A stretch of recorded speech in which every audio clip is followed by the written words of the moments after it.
Recession, हर sector, हर business इस शब्द से बहुत डरता है। हर आदमी चाहता है कि उसे समय से पहले पता चल जाए कि कब रिसेशन आने वाला है, ताकि वो उस हिसाब से अपने बिजनेस को रिस्ट्रक्चर कर ले, अपने खर्चों को उस हिसाब से सीमित कर ले। रिसेशन के सिम्टम्स दिखाई देने लगते हैं।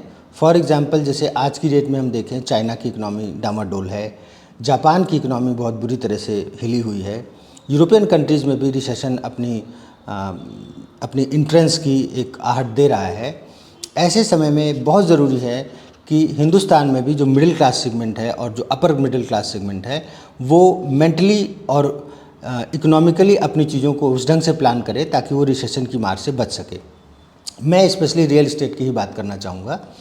रियल एस्टेट में रिसेशन से बचने वाली जो प्रिकॉशंस हैं वो ये है कि रियल एस्टेट में आप ऐसी चीज़ों में इन्वेस्ट करो जो स्ट्रेटजिकली लोकेशन वाइज बहुत पावरफुल हो। फॉर एग्जांपल, जैसे बस स्टैंड के आसपास की प्रॉपर्टीज़, एयरपोर्ट के आसपास की प्रॉपर्टीज़, ऐसी प्रॉपर्टीज़ जो जिनकी अप्रोच बहुत अच्छी होती है, जिनमें आने जाने में बिल्कुल दिक्कत नहीं होती, वहाँ जनरली कोई रिसेशन नहीं आता क्योंकि वो एंड यूज़र के पास चली जाती है। वहाँ पे यूटिलिटी एंड यूज़र की होती है, वहाँ पे उसको प्रयोग करने वाले आदमी बहुत ज़्यादा होते हैं, तो वो प्रॉपर्टियाँ रिसेशन से प्रभावित नहीं होती। रिसेशन किन चीज़ों का आता है? रिसेशन जब आता है तो बड़ी गाड़ियाँ, महंगी गाड़ियाँ बिकनी कम हो जाती हैं, लेकिन जो बेसिक नीड की गाड़ियाँ हैं, फॉर एग्जांपल कभी भी रिसेशन आएगा तो मारुति की सेल बहुत ज़्यादा नहीं गिरेगी। मारुति का जो मिडिल क्लास सेगमेंट का जो प्रोडक्ट है वो रिसेशन में भी अच्छा परफॉर्म कर रहा होता है क्योंकि वो तो नीड है। सिमिलरली जो एंड यूज़र से ड्रिवन प्रॉपर्टीज़ होती हैं, जैसे कि अफोर्डेबल सेगमेंट के प्लॉट्स, मिडिल क्लास लोगों को 120 गज 150 गज की प्लॉटिंग, कभी रिसेशन नहीं आता इनमें क्योंकि हर आदमी को धीरे धीरे उनकी रिक्वायरमेंट आती है। छोटे टिकट साइज़ के flats, for example 50 lakh 60 lakh की रेंज वाले फ्लैट, कभी रिसेशन नहीं आता। रिसेशन आता है बहुत प्रीमियम सेगमेंट में।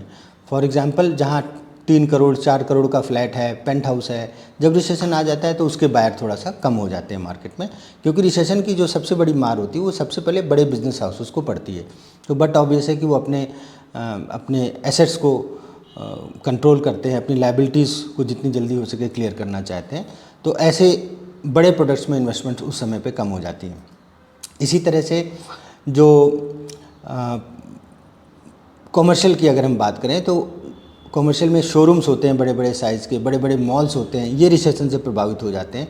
लेकिन जो छोटी छोटी दुकानें होती हैं, जैसे बूथ हैं, बे शॉप्स हैं, जिनमें कि किसी ने खाने पीने का काम कर रखा है, आधी दुकानों में जगह नहीं होती, लेकिन फिर भी बिज़नेस उनका बहुत अच्छा चल रहा होता है, उनका रेंटल बहुत कम होता है, इसलिए रिसेशन की मार से वो परे हैं।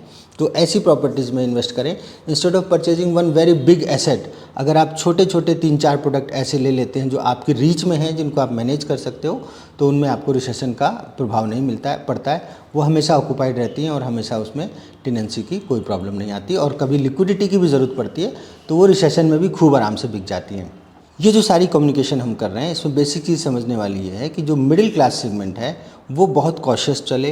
रिसेशन आता है, ये 10 साल की साइकिल में ज़रूर 100%, बीच में 2-3 साल मार्केट अप होती है, फिर 2-3 साल स्टैग्नेंट हो जाती है, फिर 2-3 साल डाउन जाती है, कई बार ये रिसेशन लंबा भी खिंच जाता है। उसके बाद फिर दोबारा मार्केट में कोई ऐसा रीज़न क्रिएट होता है जिससे कि, क्योंकि नीड तो ख़त्म नहीं होगी ना, नीड तो चलती रहेगी, फिर दोबारा कोई ऐसा रीज़न क्रिएट होता है जिससे मार्केट दोबारा बूम पे आ जाती है। तो इंटेलिजेंट लोग जो होते हैं वो रिसेशन से पहले अपने एसेट्स को लिक्विडेट करके कैश इन हैंड अपने हाथ में कर लेते हैं, अपने बैंकों में पैसा जमा कर लेते हैं। और जो लोग बहुत ही ज़्यादा समय पे निर्णय नहीं ले पाते, फॉर एग्ज़ाम्पल मैं आपको बताता हूँ, एक एग्ज़ाम्पल देना बहुत ज़रूरी होता है अच्छे ढंग से समझाने के लिए। नीमराना एक जगह है जो कि दिल्ली से जब हम जयपुर जाते हैं तो रास्ते में पड़ती है। वहाँ पे शुरुआत में सन 2008 के आसपास जो वहाँ पे बूम आया था, उस बूम का कारण था कि वहाँ जापानी जोन डिक्लेयर कर दी थी राजस्थान सरकार ने, और वहाँ फ़ॉरेन के बहुत लोग आकर के फैक्ट्रियाँ लगा रहे थे और उन लोगों को गुड़गांव में रहना पड़ता था। तो जिन लोगों के फ्लैट्स वहाँ पे थे, जैसे आशियाना ने वहाँ पे फ्लैट्स बनाए थे, आशियाना ग्रीन्स के नाम से, तो जिन लोगों के वहाँ पे फ्लैट थे उनका रेंटल बहुत हाई गया और उनकी एप्रिसिएशन भी बहुत हाई गई। लेकिन धीरे धीरे वहाँ पे जापानी जोन वाला जो प्रोजेक्ट था वो उतना सक्सेसफुल नहीं हुआ आगे चल के, लेकिन वहाँ पे बिल्डर्स बहुत सारे आ गए। आज की डेट में वही फ्लैट्स जो एक समय पे 70-80 लाख का बिक जाता था, वो अभी 40-42 लाख में नहीं बिक रहा।